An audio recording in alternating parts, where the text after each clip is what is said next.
Caste in India, Part 2. It may not also be out of place to emphasize at this moment that no civilized society of today presents more survivals of primitive times than does the Indian society. Its religion is essentially primitive and its tribal code, in spite of the advance of time and civilization, operates in all its pristine vigor even today. One of these primitive survivals to which I wish particularly to draw your attention is the custom of exogamy. The prevalence of exogamy in the primitive worlds is a fact too well known to need any explanation. With the growth of history, however, exogamy has lost its efficacy, and excepting the nearest bloodkins, there is usually no social bar restricting the field of marriage. But regarding the peoples of India, the law of exogamy is a positive injunction even today. Indian society still savours of the clan system even though there are no clans, and this can be easily seen from the law of matrimony, which centers round the principle of exogamy, for it is not that sapindas, that means bloodkins, cannot marry, but a marriage even between sagotras of the same class is regarded as a sacrilege. Nothing is therefore more important for you to remember than the fact that endogamy is foreign to the people of India. The various gotras of India are and have been exogamous, so are the other groups with totemic organization. It is no exaggeration to say that with the people of India, exogamy is a creed and none dare infringe it, so much so that, in spite of the endogamy of the caste within them, exogamy is strictly observed, and that there are more rigorous penalties for violating exogamy than there are for violating endogamy. You will therefore readily see that with exogamy as a rule, there could be no caste, for exogamy means fusion. But we have caste. Consequently, in the final analysis, creation of caste, so far as India is concerned, means the superposition of endogamy on exogamy. However, in an originally exogamous population, an easy working out of endogamy, which is equivalent to the creation of caste, is a grave problem, and it is in the consideration of the means utilized for the preservation of endogamy against exogamy that we may hope to find the solution of our problem. Thus, the superposition of endogamy on exogamy means the creation of caste, but this is not an easy affair. Let us take an imaginary group that desires to make itself into a caste and analyze what means it will have to adopt to make itself endogamous. If a group desires to make itself endogamous, a formal injunction against intermarriage with outside groups will be of no avail, especially if prior to the introduction of endogamy, exogamy had been the rule in all matrimonial relations. Again, there is a tendency in all groups lying in close contact with one another to assimilate and amalgamate, and thus consolidate into a homogeneous society. If this tendency is to be strongly counteracted in the interest of caste formation, it is absolutely necessary to circumscribe a circle outside which people should not contract marriages. Nevertheless, this encircling to prevent marriages from without creates problems from within which are not very easy of solution. Roughly speaking, in a normal group, the two sexes are more or less evenly distributed, and generally speaking, there is an equality between those of the same age. The equality is, however, never quite realized in actual societies. At the same time, to the group that is desirous of making itself into a caste, the maintenance of equality between the sexes becomes the ultimate goal, for without it, endogamy can no longer subsist. In other words, if endogamy is to be preserved, conjugal rights from within have to be provided for, otherwise members of the group will be driven out of the circle to take care of themselves in any way they can. But in order that the conjugal rights be provided for from within, it is absolutely necessary to maintain a numerical equality between the marriageable units of the two sexes within the group desirous of making itself into a caste. It is only through the maintenance of such an equality that the necessary endogamy of the group can be kept intact, and a very large disparity is sure to break it. The problem of caste then ultimately resolves itself into one of repairing the disparity between the marriageable units of the two sexes within it.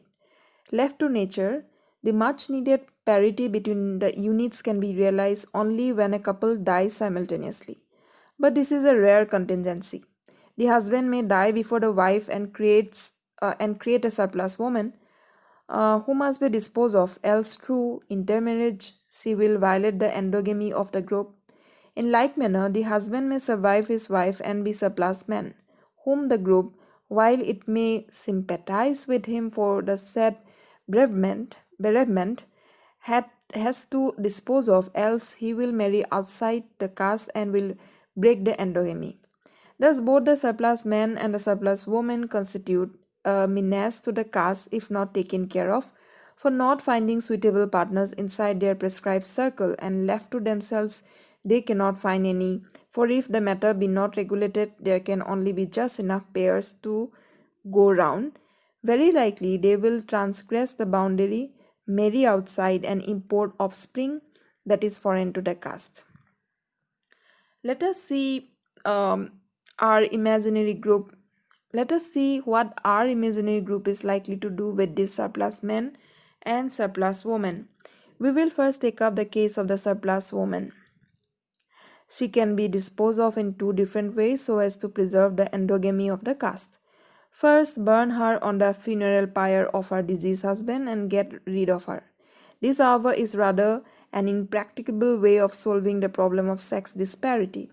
In some cases it may work, in others it may not. Consequently, every surplus woman cannot thus be disposed of because it is an easy solution but a hard realization. And so the surplus woman, that is a widow, if not disposed of, remains in the group, but in her very existence lies a double danger. She may marry outside the caste and violate endogamy, or she may marry within the caste and through competition and cross upon the chances of marriage that must be reserved for the potential brides in the caste. She is therefore a menace in any case, and something must be done to her if she cannot be burned along with her deceased husband. The second remedy is to enforce widowhood on her for the rest of her life. So far as the objective results are concerned, burning is a better solution than enforcing widowhood. But burning the widow eliminates all the three evils. Burning the widow eliminates all the three evils that a surplus woman is fraught with. Being dead and gone, she creates no problem of remarriage either inside or outside the caste. But compulsory widowhood is superior to burning because it is more practicable. Besides being comparatively humane, it also guards against the evils of remarriage, as does burning, but it fails to guard the moral of the group. No doubt, under compulsory widowhood, the woman remains, and just because she is deprived of her natural right of being a legitimate wife in future, the incentive to immoral conduct is increased. But this is by no means an insuperable difficulty. She can be degraded to a condition in which she is no longer a source of allurement. The problem of surplus man, that is the widower, is much more important and much more difficult than that of the surplus woman in a group that desires to make itself into a caste. From time immemorial, man as compared with woman has had the upper hand. He is a dominant figure in every group and of the two sexes has greater prestige. With this traditional superiority of man over woman, his wishes have always been consulted. Woman, on the other hand, has been an easy prey to all kinds of iniquitous injunctions, religious, social, or economic. But man as a maker of injunctions is most often above them all. Such being the case, you cannot accord the same kind of treatment to a surplus man as you can to a surplus woman in a caste. The project of burning him with his deceased wife is hazardous in two ways. First of all, it cannot be done simply because he is a man. Secondly, if done, a sturdy soul is lost to the caste. There remain then only two solutions which can conveniently dispose of him. I say conveniently because he is an asset to the group.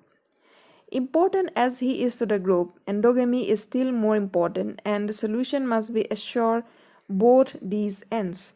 Under these circumstances, he may be forced, or I should say induced, after the manner of the widow, to remain a widower for the rest of his life. This solution is not altogether difficult, for without any compulsion, some are so disposed as to enjoy self-imposed celibacy, or even to take a further step of their own accord and renounce the world and its joys.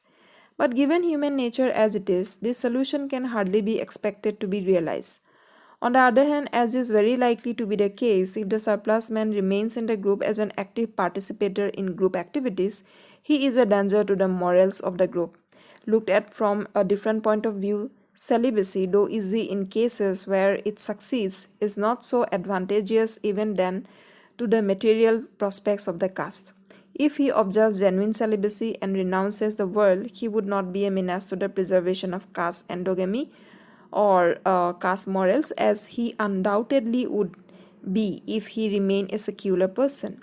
But as an ascetic celibate, he is as good as burned so far as the material well-being of his caste is concerned. A caste, in order that it may be large enough to afford a vigorous communal life, must be maintained at a certain numerical strength. But to hope for this and to proclaim celibacy is the same as trying to cure atrophy by bleeding. Imposing celibacy on the surplus man in the group therefore fails both theoretically and practically.